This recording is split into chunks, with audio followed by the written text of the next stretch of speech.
Jangan lupa like, komen, dan subscribe channel YouTube TVRI Bengkulu, serta nyalakan lonceng notifikasinya.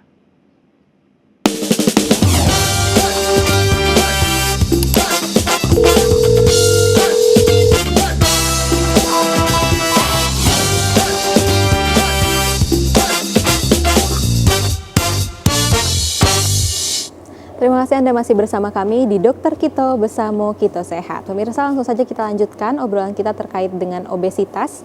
Si pengen ke Dokter Wenti terlebih dahulu nih dok. Kan ada ya dok, kalau di awam itu disebutnya indeks massa tubuh. Nah sebenarnya indeks massa tubuh itu harus diukur ke dokter atau sebenarnya orang awam atau pemirsa Dokter Kito ini bisa mengukur indeks massa tubuh sendiri, dan gimana sih sebenarnya mengukurnya dokter?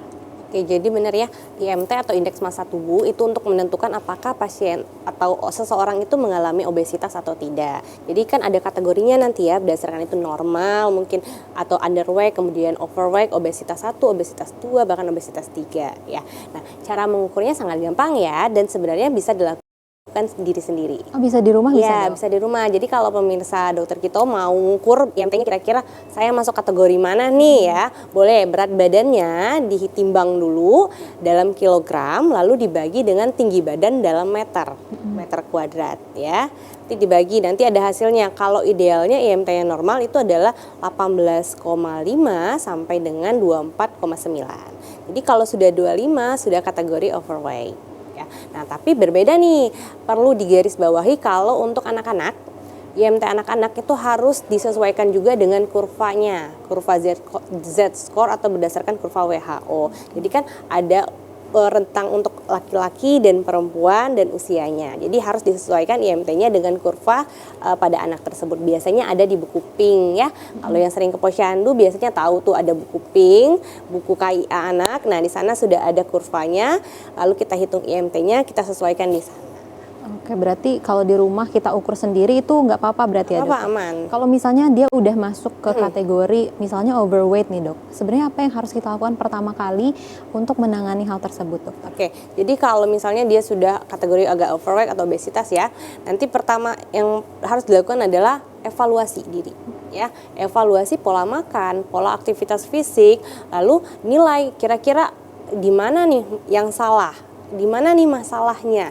Lalu itu mulai kita perbaikin. Misal pola makannya ternyata suka makan junk food atau tidurnya kurang, sering begadang. Nah, itu juga mempengaruhi untuk tubuh kita lebih rentan terjadi obesitas. Kalau sering begadang berarti resiko obesitasnya meningkat dok? Meningkat karena di dalam tubuh kita ya, tubuh kita itu ada namanya hormon yang membangkitkan rasa lapar dan hormon untuk rasa kenyang. Nah, ketika kita tidak kurang tidur atau tidurnya lama, hormon yang lapar itu semakin meningkat, sensitivitasnya semakin meningkat, sedangkan hormon yang kenyang itu dia sensitivitasnya akan menurun. Jadi tubuh dirangsang untuk terus-terusan lapar.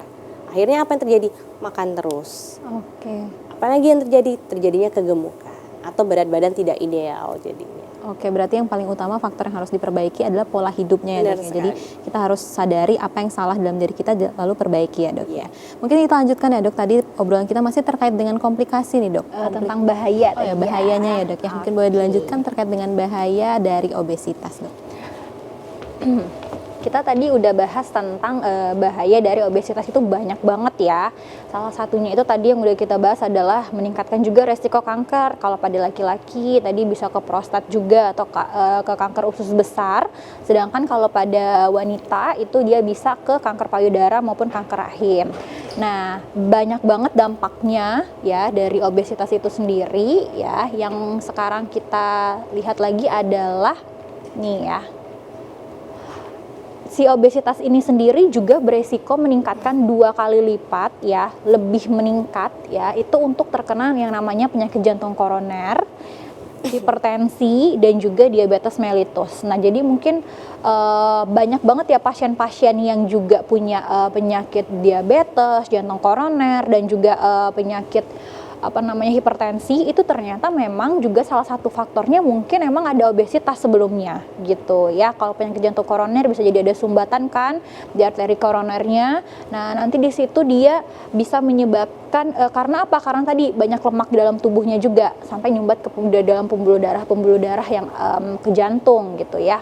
Nah, terus obesitas ini juga berpengaruh 3 kali lipat atau beresiko terkena batu empedu ya. Ini aku sering banget ketemu pasien-pasien yang dengan batu empedu sendiri, dan emang faktor resikonya adalah dari makanan berlemak juga. Ternyata nanti penumpukan dari lemaknya itu bisa membuat yang namanya supersaturasi ya di dalam kantung empedunya, terus nanti dia jadi buat ada batu di dalam kantung empedu. Nah, ternyata memang resikonya juga bahaya itu dari obesitas juga gitu, meningkatkan dari resiko 3 kali lipat untuk menderita batu empedu. Dan biasanya gejala dari batu empedunya ini sendiri juga kayak mual muntah aja gitu, datangnya ke vaskes gitu ya.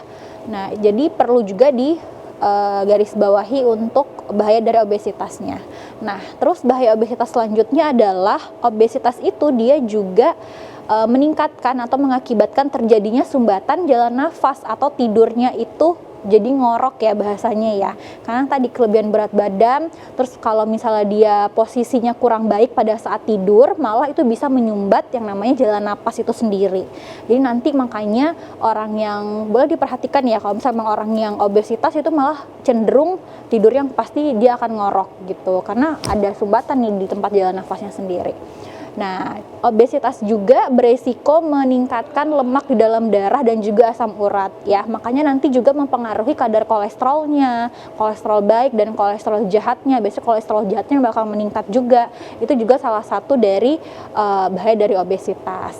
Dan obesitas ini juga dapat mengakibatkan menurunnya tingkat kesuburan reproduksi ya.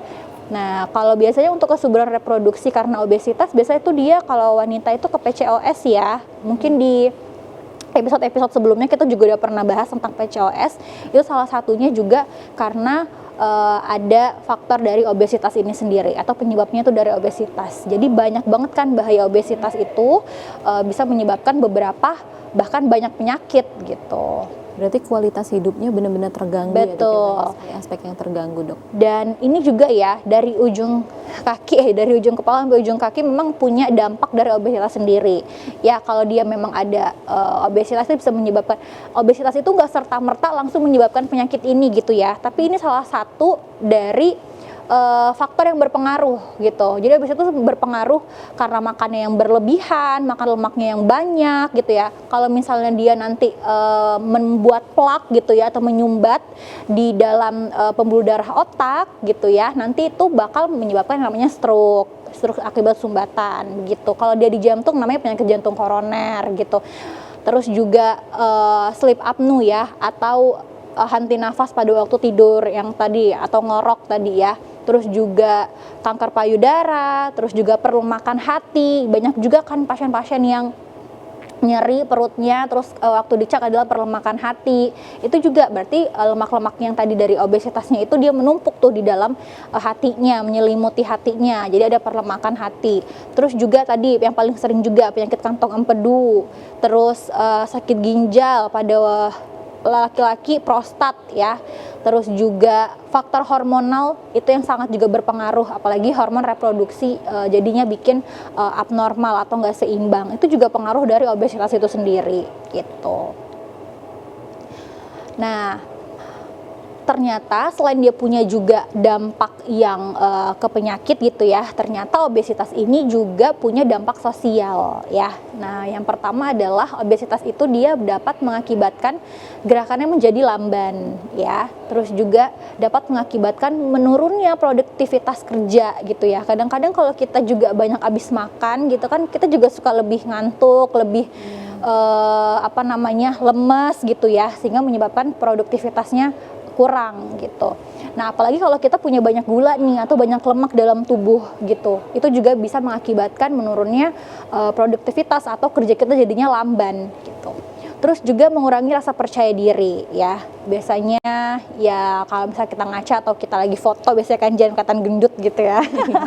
Yang paling sering. Terus juga obesitas mengakibatkan penampilan kurang menarik dan menarik diri dari pergaulan. Ya, banyak kan yang misalnya memang dia ngerasa dirinya obesitas bukan karena akibat makan nih, misalnya tadi kan ada juga faktor genetik gitu ya. Itu bisa menarik diri atau dia jadinya kurang percaya diri gitu terhadap lingkungannya gitu. Padahal sebenarnya obesitas ini bisa diubah gitu ya. Nggak serta-merta kalau kita punya faktor genetik dan kita akan obesitas terus gitu, enggak ya. Nanti memang kita punya obesitas itu bukan suatu penyakit gitu, tapi bisa diubah gitu ya, atau diperbaiki. Berarti obesitas ini bisa mempengaruhi kesehatan mental seseorang juga dong? Betul, jelas ya. Biasanya orang-orang yang memang dia ngerasa menarik diri gitu ya, dia jadinya nggak pede kan, terus dia juga jadinya berdiam diri di rumah, jadinya dia memikirkan hal-hal yang kurang baik gitu ya karena obesitasnya dia. Bisa mempengaruhi dari faktor psikologis seseorang, seperti itu mungkin yang materi dari saya, ntar dilanjutin sama Dr. Wenti. Oke, berarti banyak banget ya dok ya, sangat komprehensif. Kalau misalnya udah terjadi obesitas, banyak banget penyakit yang bisa terkena ya dok ya. Betul. Baik, mungkin kita akan lanjutkan ya dok diskusi kita setelah jeda pariwara berikut ini. Tetap bersama kami di Dokter Kito Besamo Kito Sehat.